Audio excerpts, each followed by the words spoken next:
Hi, everybody. I hope y'all are doing well. I hope y'all are having a great day today. If you're new here, I want to welcome you to School of Scarlet, the School of Unconditional Love. And if you're a returning subscriber or returning viewer, thank you so much for tuning back in. I'm so happy to have you all here with me today. So, today, I thought we would talk about how to be your own cheerleader. So, I'm getting ready to go to a football game. I got my football shirt on and my football earrings. And so, my daughter is a cheerleader in high school this year. And so I'm learning through her how to be a cheerleader and what cheerleader means, and how cheerleader really is someone that is always just kind of uplifting you and supporting you and really encouraging you in life. And that's something that we should all have for ourselves, our own cheerleader. So, how can we be our own cheerleader in life? And so I've come up with some ways and some lists and things about how we can be our own cheerleader. But first, let's talk about why it's important to be our own cheerleader. We are worthy, we are loved, we are everything. And a lot of times we have negative self talk coming in, negative inner voices speaking to us. And these voices and these thoughts are not real, they're not true. They're speaking lies about what you really truly are. So we don't need to pay attention to that. And so while we're being our own cheerleader, we're reprogramming ourselves back to love. And love is essentially truth. Love is what is everything. Love is truth. So once we can transmute everything to love, then all of these voices no longer have any hold on anything. So they simply can't survive. And so being our own cheerleader is really just standing up for who we truly are and not listening to those lies. Those voices are totally untrue about yourself. So let's get into the list of how to be your own cheerleader. So, the first step and first way to be your own cheerleader is to have positivity. And so, positivity is, you can think of all of those things you think of more positive, right? They're things that are uplifting to you. So, be around those things that are uplifting to you. Cheerleaders always have music, right? They're usually dancing to music or cheering to music, or they're chanting, right? So, music is one way that we can be around more positivity. Music is very uplifting. It's usually written and comes from the heart. It's almost 100% always written from the heart and comes from the heart. It may be different frequencies that are in the music, but all of it is very beautiful. So, music is something that also activates both sections of your brain. And so, it is a very powerful way to just instantly bring some positivity into your life. And so we're talking about cheerleaders, and cheerleaders do a lot of chanting, right? They do their cheerleading, they chant the cheers. And so one of the things that we can do is actually chant. We can sing, we can chant, we can declare things. And in speaking the word into existence, it's a very powerful thing. And so that also, you can feel it when you've released something by speaking something, how good that feels to now get it out. Have you ever had something that you've really wanted to say, or you have this feeling of wanting to scream or something like that, and then you do it, and then what happens? You feel this release and then this relief. So, yeah, chanting and then cheering is another way, right? Cheering for yourself, saying those words of affirmation, that positivity to yourself. Begin to speak positive words over yourself. If it feels right for you, say those things. I am beautiful. I am loved. I am wanted. I am enough. I am worthy. I am special. However you want to put it, begin to speak those words of love to yourself. So, yeah, we can learn a lot from cheerleaders about being more positive. Have you seen their faces? Their faces always have a smile. One of the things that they've found is if we just simply put a smile on our face, even if we don't feel happy, if we simply just start smiling, all of a sudden the brain begins to change and begins to think that it's happy. So we can actually trick our brains. It's very easy to trick ourselves into many different things. The brain is really funny like that. And we can actually trick ourselves into being happy by simply just smiling.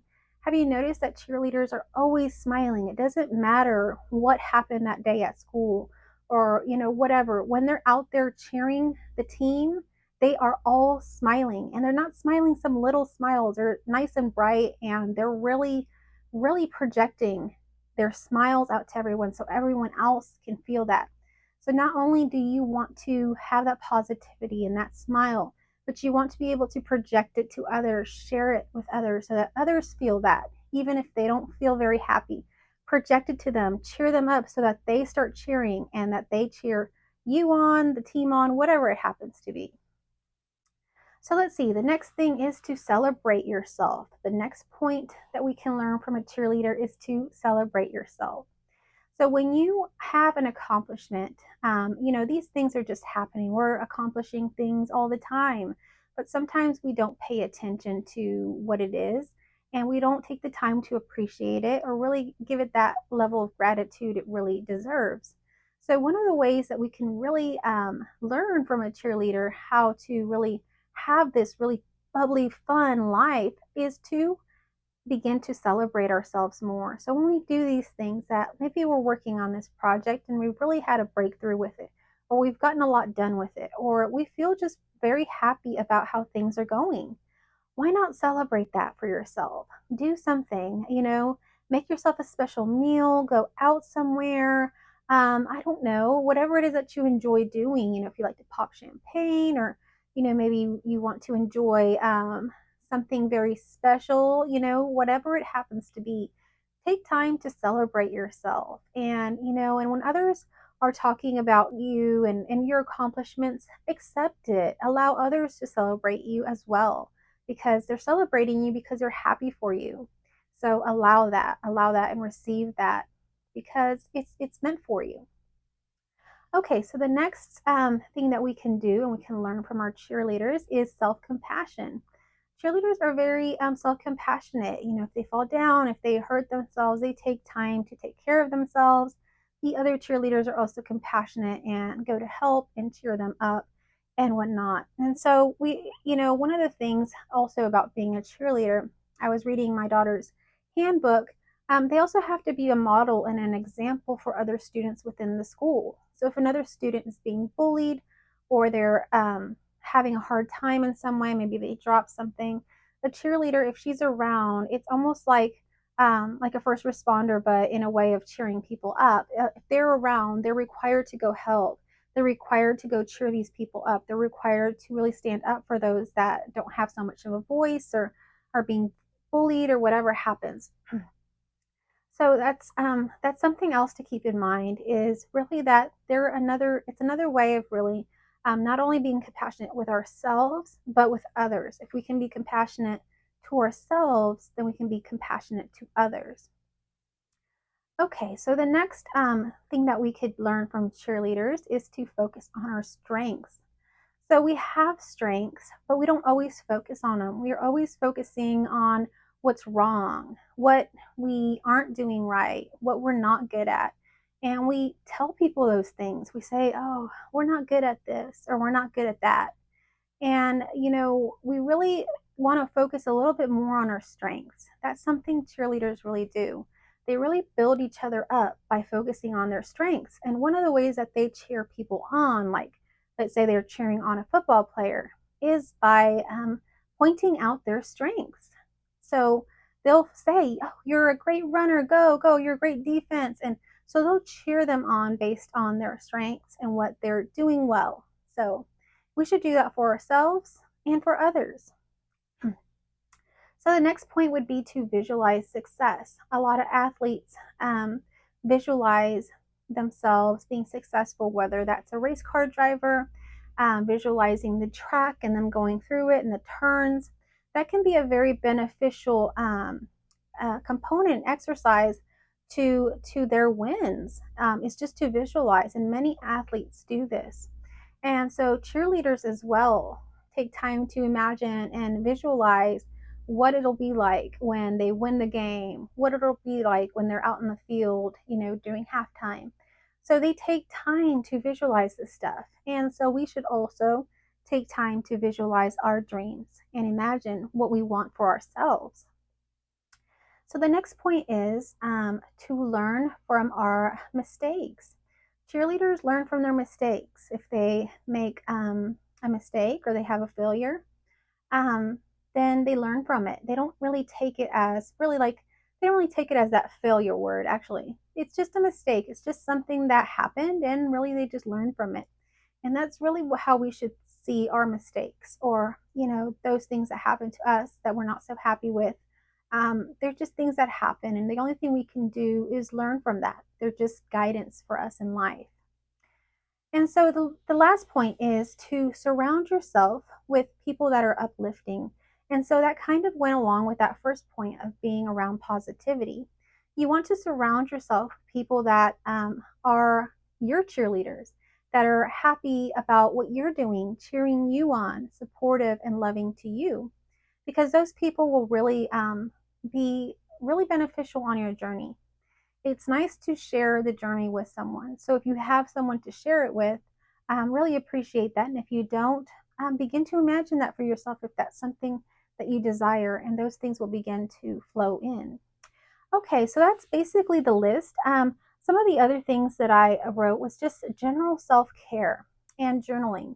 So, general self care is something that we talk about a lot, and it's just really to just take care of yourself, love yourself, take care of every bit of your body, be in connection with everything that is around you. Just be in that mode of self care, of really loving and being in relationship to yourself and to the things around you. And I wrote journaling because my daughter journals a lot through cheerleading as well. They keep records of things, of ideas of how to decorate banners, art projects that they can make for decorations. They make spirit stick. They have all kinds of ideas, and they keep a journal. And so these are a good place to also write your accomplishments inside your journal. You could write where you started at the beginning of the year, and check back in the middle of the year. Or you can write every day what you've been doing in your business or in your life, so that one day you can look back and you can really see where you've come from and where you are now. Because most of us have really come a long way, and you just don't take time to see that. But a journal is really a physical representation that can give you that visual and really take you back in time so you can see another version of yourself. It's almost like quantum leaping. It's really like tapping into another time. So I encouraged you to journal just like cheerleaders do. So this video was just to share a little short video about how to be your own cheerleader, because you are wonderful, you're beautiful, you are loved, and you deserve it all. You are everything. So nothing is outside your reach. You are abundance.